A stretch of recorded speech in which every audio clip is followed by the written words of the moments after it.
Hello, and welcome back to another episode of the Western Canon Project, where we are reading the entirety of the Western literary canon out loud.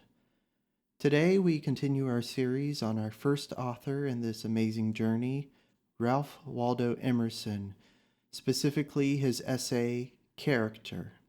And without further ado, I'll read it. I have read that those who listened to Lord Chatham felt that there was something finer in the man than anything which he said. It has been complained of our brilliant English historian of the French Revolution that when he has told all his facts about Mirabeau, they do not justify his estimate of his genius.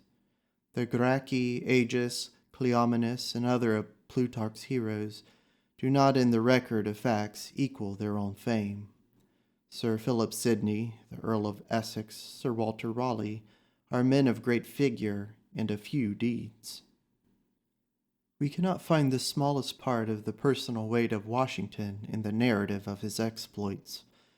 The authority of the name of Schiller is too great for his books. This inequality of the reputation to the works or the anecdotes is not accounted for by saying that the reverberation is longer than the thunderclap, but somewhat resided in these men, which begot an expectation that outran all their performance. The largest part of their power was latent. This is what we call character, a reserved force which acts directly by presence and without means. It is conceived of as a certain undemonstrable force, a familiar or genius, by whose impulses the man is guided, but whose counsels he cannot impart, which is company for him, so that such men are often solitary, or if they chance to be social, do not need society, but can entertain themselves very well alone. The purest literary talent appears at one time great, at another time small, but character is of a stellar and undiminishable greatness. What others effect by talent or by eloquence, this man accomplishes by some magnetism. Quote, half his strength he put not forth. His victories are by demonstration of superiority, and not by crossing of bayonets. He conquers because his arrival alters the face of affairs. O Iole, how did you know that Hercules was a god? Because, answered Iole, I was content the moment my eyes fell on him. When I beheld Theseus, I desired that I might see him offer battle, or at least guide his horses in the chariot race. But Hercules did not wait for a contest. He conquered whether he stood, or walked, or sat, or whatever thing he did. Man ordinarily a pendant to events is only half attached, and that awkwardly, to the world he lives in these examples appears to share the life of things, and to be an expression of the same laws which control the tides and the sun, numbers and quantities. But to use a more modest illustration, and nearer home, I observe that in our political elections, where this element, if it appears at all, can only occur in its coarsest form, we sufficiently understand its incomparable rate. The people know that they need in their representative much more than talent, namely the power to make his talent trusted. They cannot come at their ends by sending to Congress a learned, acute, and fluent speaker, if he be not who, before he was appointed by the people to represent them, was appointed by Almighty God to stand for a fact, invincibly persuaded of that fact in himself, so that the most confident and the most violent persons learn that here is resistance on which both impudence and terror are wasted, namely faith in a fact. The men who carry their points do not need to inquire of their constituents what they should say, but are themselves the country which they represent. Nowhere are its emotions or opinions so instant and true as in them. Nowhere so pure from a selfish infusion. The constituency at home hearkens to their words, watches the color of their cheek, and therein, as in a glass, dresses its own. Our public assemblies are a pretty good test of manly force. Our frank countrymen of the West and South have a taste for character, and like to know whether the New Englander is a substantial man, or whether the hand can pass through him. The same motive force appears in trade. There are geniuses in trade as well as in war, or the state, or letters, and the reason why this or that man is fortunate is not to be told. It lies in the man. That is all anybody can tell you about it. See him and you will know as easily why he succeeds as if you see Napoleon, you would comprehend his fortune. In the new objects we recognize the old game, the habit of fronting the fact and not dealing with it at second hand through the perceptions of somebody else. Nature seems to authorize trade as soon as you see the natural merchant who appears not so much a private agent as her factor and minister of commerce. His natural probity combines with his insight into the fabric of society to put him above tricks, and he communicates to all his own faith that contracts are of no private interpretation. The habit of his mind is a reference to standards of natural equity and public advantage, and he inspires respect and the wish to deal with him, both for the quiet spirit of honor which attends him, and for the intellectual pastime which the spectacle of so much ability affords. This immensely stretched trade which makes the capes of the Southern Ocean his wharves and the Atlantic Sea his familiar port centers in his brain only, and nobody in the universe can make his place good. In his parlor I see very well that he has been at hard work this morning, with that knitted brow and that settled humor, which all his desire to be courteous cannot shake off. I see plainly how many firm acts have been done, how many valiant noes have this day been spoken, when others would have uttered ruinous yeas. I see with the pride of art and skill, of masterly arithmetic and power of remote combination, the consciousness of being an agent and a playfellow of the original laws of the world. He too believes that none can supply him, and that a man must be born to trade or he cannot learn it. This virtue draws the mind more when it appears in action to ends not so mixed. It works with most energy in the smallest companies and in private relations. In all cases it is an extraordinary and incomputable agent. The excess of physical strength is paralyzed by it. Higher natures overpower lower ones by affecting them with a certain sleep. The faculties are locked up and offer no resistance. Perhaps that is the universal law. When the high cannot bring up the low to itself, it benumbs it, as man charms down the resistance of the lower animals.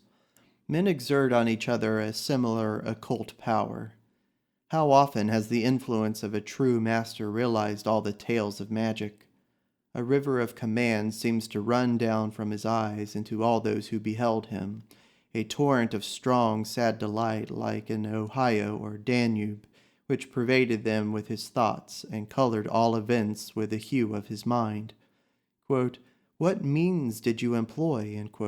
Was the questions asked of the wife of Concini in regard to her treatment of Mary of Medici, and the answer was, quote, "Only that influence which every strong mind has over a weak one." Cannot Caesar in irons shuffle off the irons and transfer them to the person of Hippo or Thraso the turnkey? Is an iron handcuff so immutable a bond? Suppose a slaver on the coast of Guinea should take on board a gang of Negroes which should contain persons of the stamp of Toussaint L'Ouverture, or let us fancy under these swarthy masks he has a gang of Washingtons in chains. When they arrive at Cuba, will the relative order of the ship's company be the same? Is there nothing but rope and iron? Is there no love, no reverence? Is there never a glimpse of right in a poor slave captain's mind? And cannot these be supposed available to break or elude or in any manner overmatch the tension of an inch or two of iron ring? This is a natural power like light and heat, and all nature cooperates with it. The reason why we feel one man's presence and do not feel another's is as simple as gravity. Truth is the summit of being. Justice is the application of it to affairs. All individual natures stand in a scale according to the purity of this element in them. The will of the pure runs down from them into other natures, as water runs down from a higher into a lower vessel. This natural force is no more to be withstood than any other natural force. We can drive a stone upward for a moment into the air, but it is yet true that all stones will forever fall.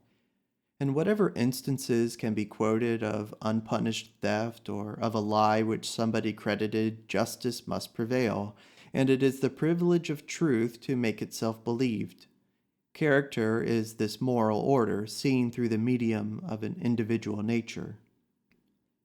An individual is an encloser. Time and space, liberty and necessity, truth and thought are left at large no longer. Now the universe is a close or pound. All things exist in the man tinged with the manners of his soul. With what quality is in him he infuses all nature that he can reach, nor does he tend to lose himself in vastness, but at how long a curve soever all his regards return into his own good at last. He animates all he can, and he sees only what he animates. He encloses the world, as the patriot does his country, as a material basis for his character, and a theater for action. A healthy soul stands united with the just and the true, as the magnet arranges itself with the pole, so that he stands to all beholders like a transparent object betwixt them and the sun, and whoso journeys towards the sun journeys towards that person. He is thus the medium of the highest influence to all who are not on the same level. Thus, men of character are the conscience of the society to which they belong. The natural measure of this power is the resistance of circumstances. Impure men consider life as it is reflected in opinions, events, and persons. They cannot see the action until it is done. Yet its moral element pre-existed in the actor, and its quality as right or wrong it was easy to predict. Everything in nature is bipolar, or has a positive and negative pole. There is a male and a female, a spirit and a fact, a north and a south. Spirit is the positive, the event is the negative. Will is the north, action the south pole. Character may be ranked as having its natural place in the north. It shares the magnetic currents of the system. The feeble souls are drawn to the south or negative pole. They look at the profit or hurt of the action. They never behold a principle until it is lodged in a person. They do not wish to be lovely, but to be loved. Men of character like to hear of their faults. The other class do not like to hear of their faults. They worship events, secure to them a fact, a connection, a certain chain of circumstances, and they will ask no more. The hero sees that the event is ancillary. It must follow him. A given order of events has no power to secure to him the satisfaction which the imagination attaches to it. The soul of goodness escapes from any set of circumstances, whilst prosperity belongs to a certain mind and will introduce that power and victory which is its natural fruit into any order of events. No change of circumstances can repair a defect of character.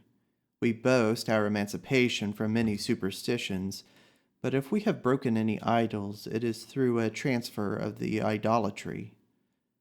What have I gained that I no longer immolate a bull to Jove, or to Neptune, or a mouse to Hecate?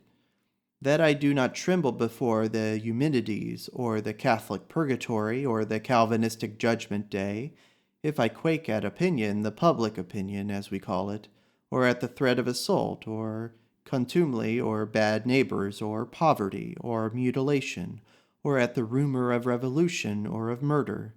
If I quake, what matters it what I quake at? Our proper vice takes form in one or another shape, according to the sex, age, or temperament of the person, and if we are capable of fear, will readily find terrors. The covetousness or the malignity which saddens me when I ascribe it to society is my own. I am always environed by myself. On the other part, rectitude is a perpetual victory, celebrated not by cries of joy, but by serenity, which is joy fixed or habitual. It is disgraceful to fly to events for a confirmation of our truth and worth. The capitalist does not run every hour to the broker to coin his advantages into current money or the realm. He is satisfied to read in the quotations of the market that his stocks have risen.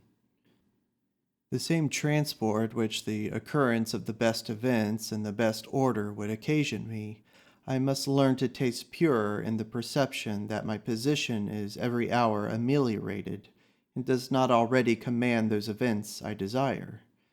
That exultation is only to be checked by the foresight of an order of things so excellent as to throw all our prosperities into the deepest shade. The face which character wears to me is self-sufficingness. I revere the person who is riches, so that I cannot think of him as alone, or poor, or exiled, or unhappy, or a client, but as perpetual patron, benefactor, and beatified man. Character is centrality, the impossibility of being displaced or overset. A man should give us a sense of mass. Society is frivolous and shreds its day into scraps, its conversation into ceremonies and escapes. But if I go to see an ingenious man, I shall think myself poorly entertained if he gives me nimble pieces of benevolence and etiquette. Rather, he shall stand stoutly in his place, and let me apprehend if it were only his resistance. Know that I have encountered a new and positive quality, great refreshment for both of us. It is much that he does not accept the conventional opinions and practices. That nonconformity will remain a goad and remembrancer, and every inquirer will have to dispose of him in the first place. There is nothing real or useful that is not a seat of war. Our houses ring with laughter and personal and critical gossip, but it helps little. But the uncivil, unavailable man who is a problem and a threat to society, whom it cannot let pass in silence but must either worship or hate, and to whom all parties feel related, both the leaders of opinion and the obscure and eccentric, he helps. He puts America and Europe in the wrong, and destroys the skepticism which says, "Man is a doll, let us eat and drink, 'tis the best we can do," by illuminating the untried and unknown. Acquiescence in the establishment and appeal to the public indicate infirm faith, heads which are not clear and which must see a house built before they can comprehend the plan of it. The wise man not only leaves out of his thought the many, but leaves out of the few.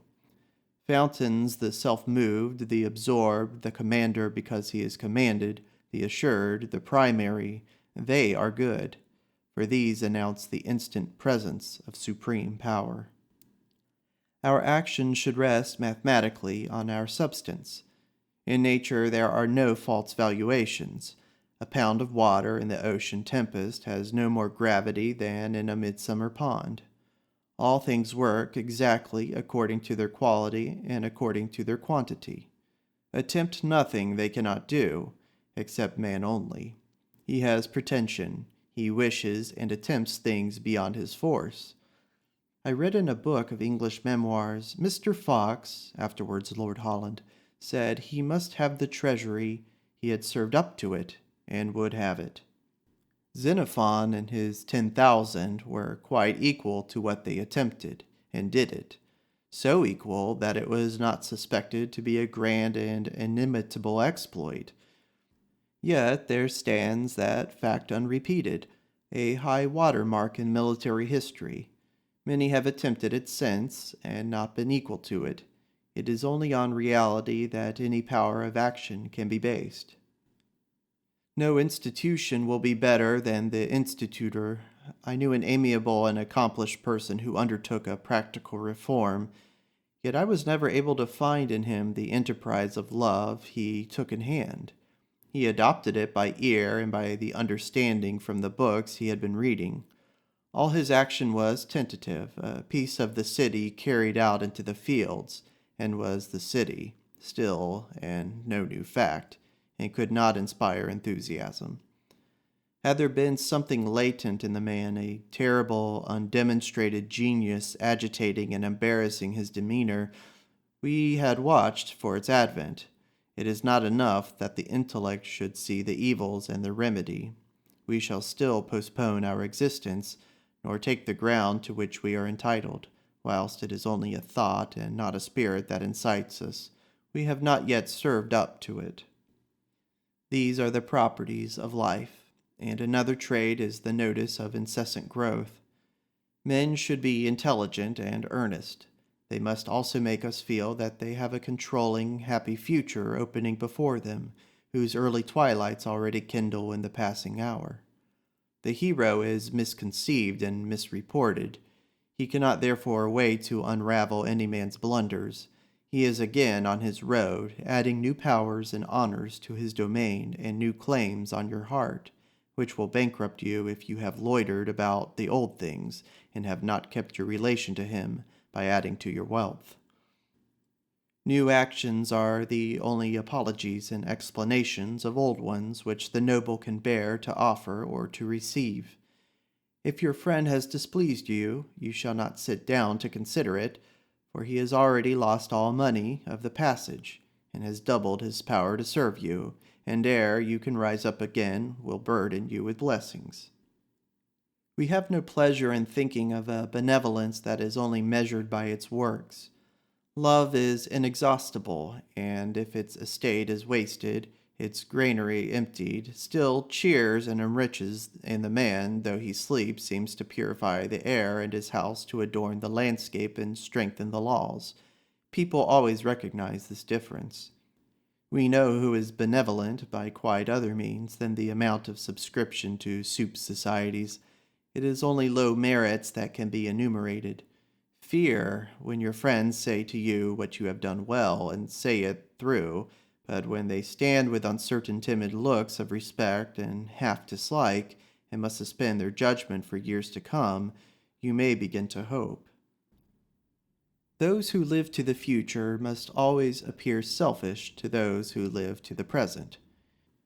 Therefore it was a droll in the good Riemer, who has written memoirs on Goethe, to make out a list of his donations and good deeds, as so many hundred thalers have to Stilling, or to Hegel, to Tischbein, a lucrative place found for Professor Voss, a post under the Grand Duke for Herder, a pension for Meyer, 2 professors recommended to foreign universities, etc., etc.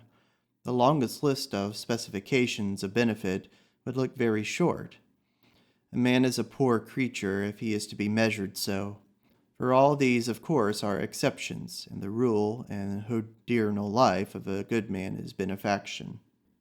The true charity of Goethe is to be inferred from the account he gave Dr. Eckermann of the way in which he had spent his fortune.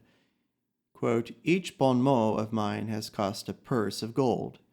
500,000 of my own money, the fortune I inherited, my salary, and the large income I derived from my writings for 50 years back, I have been expended to instruct me in what I now know. I have besides seen," etc. I own it is but poor chat and gossip to go to enumerate traits of this simple and rapid power, and we are painting the lightning with charcoal. But in these long nights and vacations I like to console myself so. Nothing but itself can copy it. A word warm from the heart enriches me. I surrender at discretion. How death-cold is literary genius before this fire of life. These are the touches that reanimate my heavy soul, and give it eyes to pierce the dark of nature. I find where I thought myself poor, there was I most rich. Thence comes a new intellectual exaltation to be again rebuked by some new exhibition of character. Strange alternation of attraction and repulsion. Character repudiates intellect, yet excites it, and character passes into thought, is published so, and then is ashamed before new flashes of moral worth. Character is nature in the highest form. It is of no use to ape it or to contend with it. Somewhat is possible of resistance and of persistence and of creation to this power which will foil all emulation. This masterpiece is best where no hands but nature's have been laid on it. Care is taken that the greatly destined shall slip up into the shade with no thousand-eyed Athens to watch and blazon every new thought, every blushing emotion of young genius. Two persons lately, very young children of the Most High God, have given me occasion for thought. When I explored the source of their sanctity and charm for the imagination, it seemed as if we each answered, "From my nonconformity, I never listened to your people's law or to what they call their gospel, and wasted my time. I was content with the simple rural poverty of my own. Hence the sweetness. My work never reminds you of that, is pure of that." End quote. And nature advertises me in such persons that in democratic America she will not be democratized. How cloistered and constitutionally sequestered from the market and from scandal. It was only this morning that I sent away some wildflowers of these wood gods. They are a relief from literature, these fresh drafts from the sources of thought and sentiment. As we read, in an age of polish and criticism, the first lines of written prose and verse of a nation. How captivating is their devotion to their favorite books, whether Aeschylus, Dante, Shakespeare, or Scott, as feeling that they have a stake in that book. Who touches that, touches them, and especially the total solitude of the critic, the Patmos of thought from which he writes, and unconscious of any eyes that shall ever read his writing. Could they dream on still as angels and not wake to comparisons and to be flattered? Yet some natures are too good to be spoiled by praise, and wherever the vein of thought reaches down into the profound, there is no danger from vanity. Solemn friends will warn them of the danger of the heads being turned by the flourish of trumpets, but they can afford to smile. I remember the indignation of an eloquent Methodist at the kind of admonitions of a doctor of divinity. "My friend, a man can neither be praised nor insulted. But forgive the counsels, they are very natural." I remember the thought which occurred to me when some ingenious and spiritual foreigners came to America was, "Have you been victimized in being brought hither? Or, prior to that, answer me this, are you victimizable?" As I have said, nature keeps these sovereignties in her own hands, and however pertly our sermons and disciplines would divide some share of credit, and teach that the laws fashion the citizen, she goes her own gait and puts the wisest in the wrong.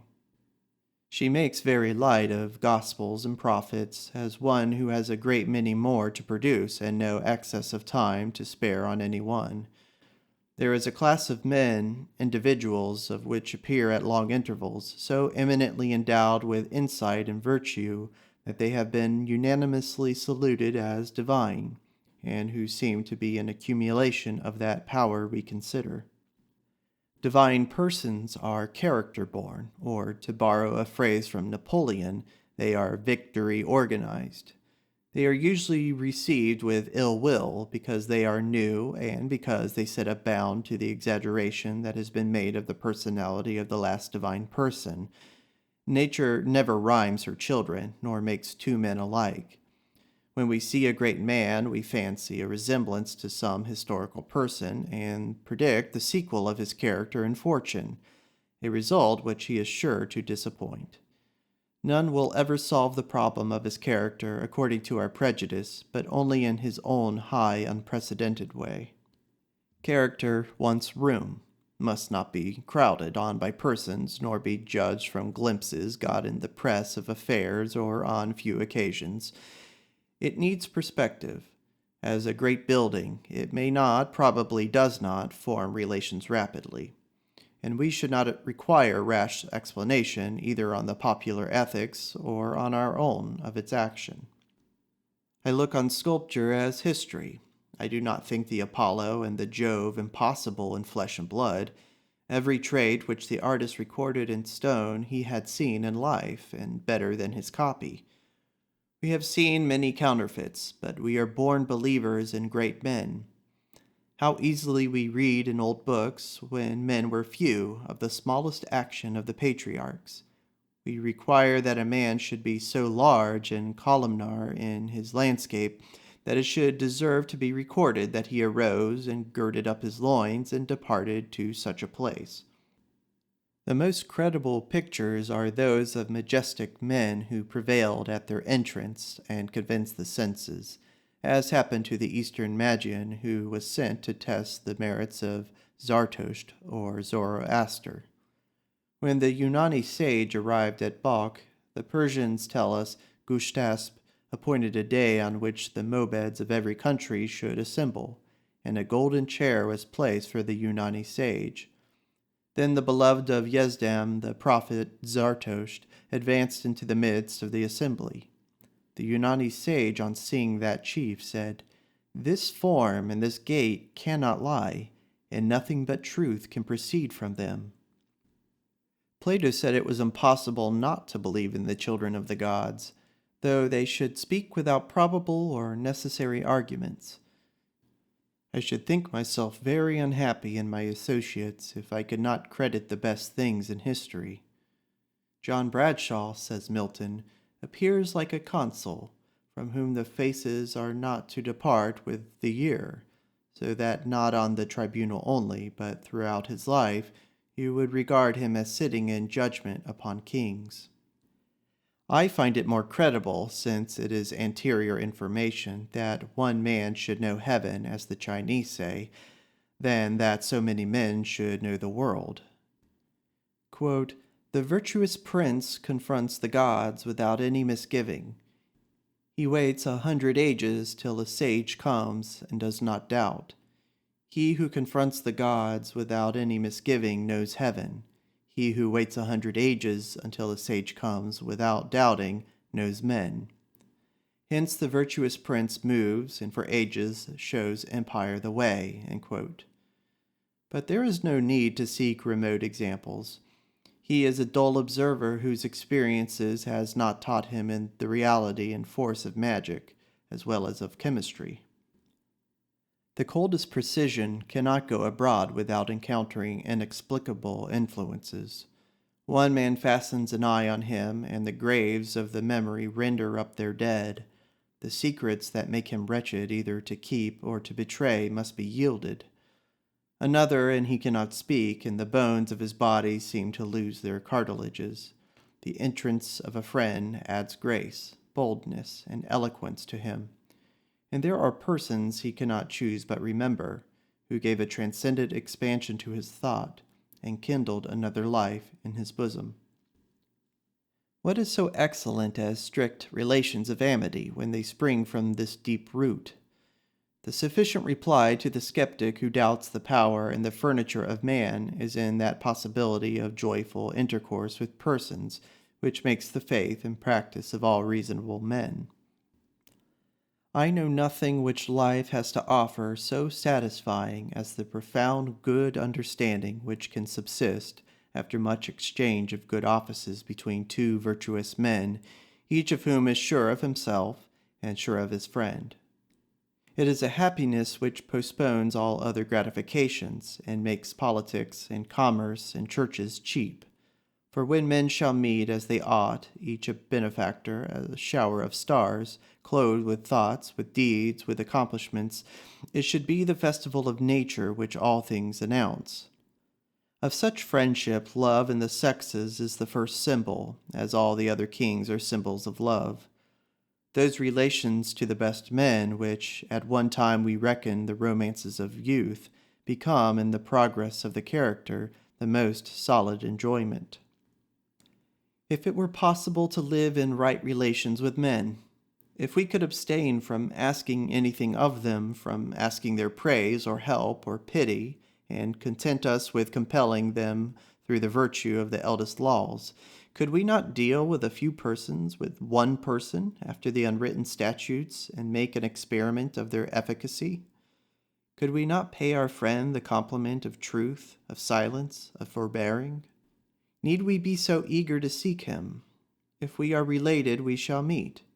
It was a tradition of the ancient world that no metamorphosis could hide a god from a god, and there is a Greek verse which runs, quote, "The gods are to each other not unknown." End quote.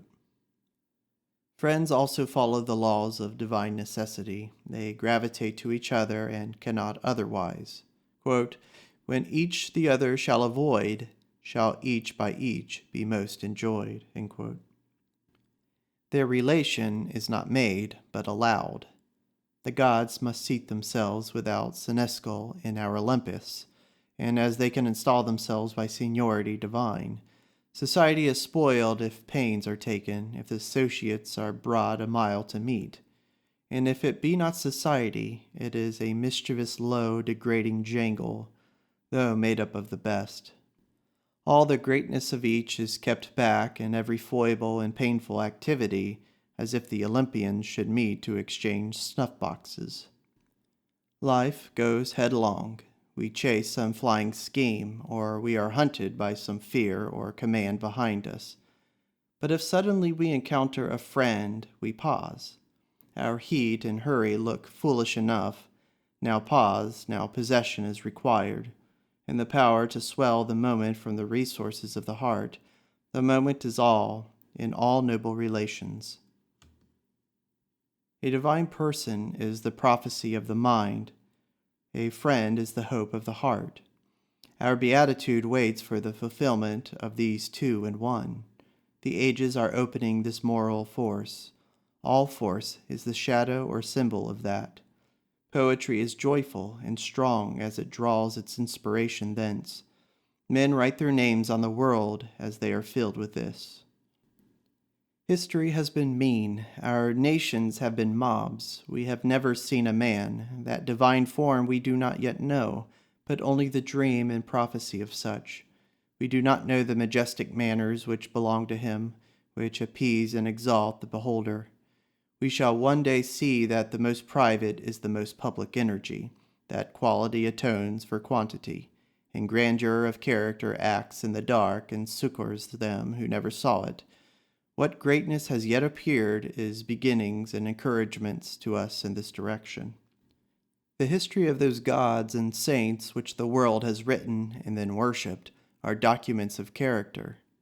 The ages have exulted in the manners of a youth who owed nothing to fortune, and who was hanged at the Tyburn of his nation, who, by the pure quality of his nature, shed an epic splendor around the facts of his death, which has transfigured every particular into a universal symbol for the eyes of mankind.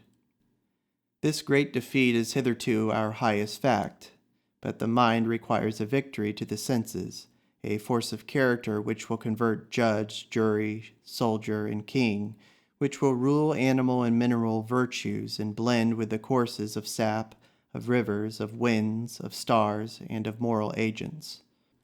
If we cannot attain at a bound to these grandeurs, at least let us do them homage. In society, high advantages are set down to the possessor of disadvantages. It requires the more wariness in our private estimates.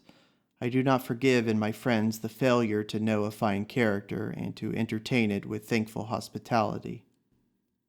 When at last that which we have always longed for is arrived and shines on us with glad rays out of that far celestial land, then to be coarse, then to be critical, and treat such a visitant with the jabber and suspicion of the streets, argues a vulgarity that seems to shut the doors of heaven.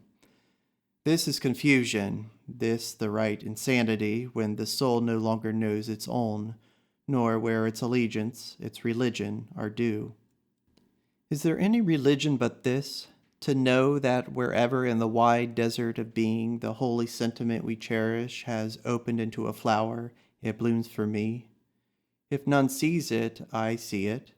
I am aware, if I alone, of the greatness of the fact.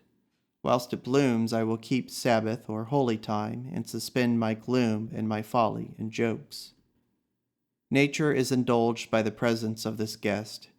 There are many eyes that can detect and honor the prudent and household virtues. There are many that can discern genius on this starry track, though the mob is incapable. But when that love, which is all suffering, all abstaining, all aspiring, which has vowed to itself that it will be a wretch and also a fool in this world sooner than soil its white hands by any compliances, comes into our streets and houses, only the pure and aspiring can know its face, and the only compliment they can pay it is to own it. And that is the end of the essay Character by Ralph Waldo Emerson. Thank you for listening.